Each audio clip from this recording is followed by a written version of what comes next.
Okay. No, you don't need to take a video of it. Oh. Okay. We need to go through and check for expiration dates. What's bad? Sniff, taste.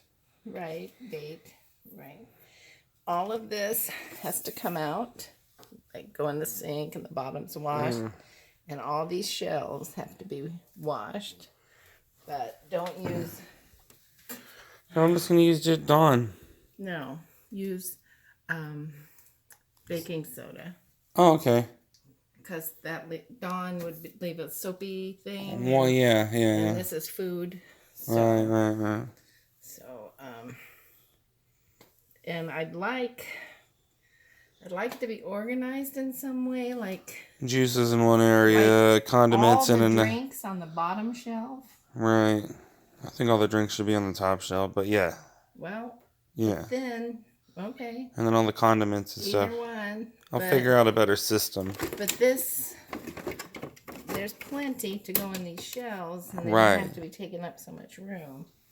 And cleaning this. Looking for slimy lettuce and all of this. Right.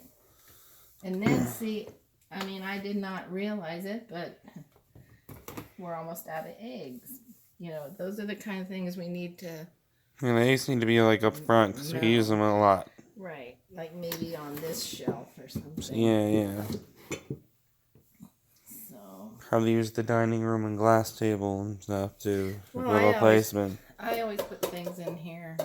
And we got that that bucket. We got the bucket sink too now.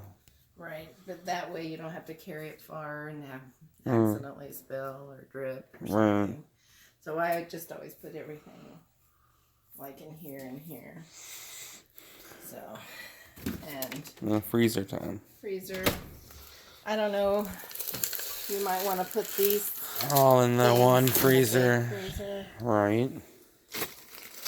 But now, be aware of the expiration dates. Right. Don't throw things away that may be good. And if it's questionable, right. Send you a picture of it. What you need to do is, like, make this the vegetarian row. You know what I'm saying? Yeah. And that all the ice packs and other things that aren't food items can go on that one shelf in the freezer. Yes. They can go out there. Right. That's making what? That's freeing up space. Maybe you can put bread in here or something. Right. But it would help you to have like this row be all vegetarian things, this be meat, and that be fruits and vegetables, and this catch canned bagel bites. Right. Okay. Seems easy enough. And again, the baking soda to clean it. Take everything out, clean it. How long are you going to be gone for? I'll be back about noon. Cool. Okay. And like that's bad, and that's bad. Right. That's part of it. Gotcha. Okay.